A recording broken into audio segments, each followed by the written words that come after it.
Hi everybody, today we're going to talk about dot products and angles between vectors. In previous videos, we've multiplied a vector by a scalar. But what happens when we multiply a vector by a vector? The truth is, a couple of things. But in this video, we're going to look at the dot product. The dot product is a multiplication of vectors that results in a scalar.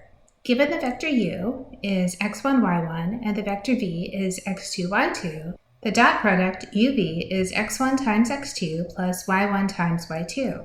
As an example, let's try finding the dot product when u is 6, -4 and v is 8, 10. We'll start by multiplying the x's together. We have 6 times 8, then we'll add the -4 times 10.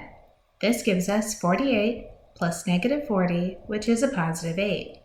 Dot products are useful for finding the angle between two vectors.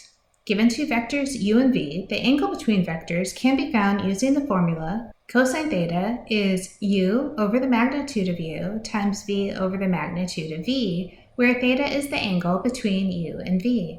Let's find the angle between the vectors u, which is 8, 6, and v, which is -5, 12.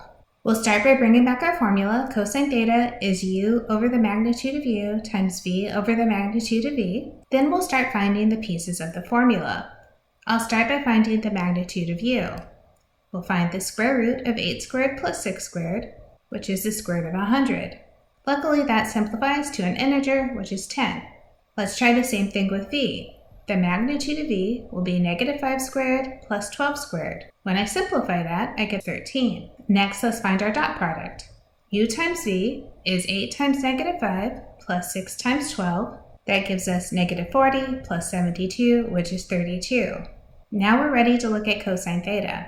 Cosine theta is 32 over 10 times 13, which is just 32 over 130. To get theta, we need to use our inverse cosine function. Cosine inverse of 32 over 130 will give us theta, which is 75.75 degrees. There is a connection between the sign of the dot product and the angle theta that we get. Anytime u times v is positive, we have an acute angle, which means it'll be less than 90 degrees. Let's try that one more time. Let's find the angle between the vectors 1, 4 and -3, -6. Just like last time, I'll bring back my formula, then we'll find our magnitudes before finding the dot product.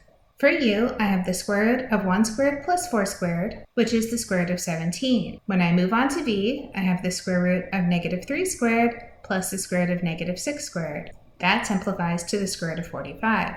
The dot product will be 1 times -3 plus 4 times -6, which gives us a -27. The cosine of theta will be -27 over the square root of 17 times the square root of 45. Again, we'll use the cosine inverse function.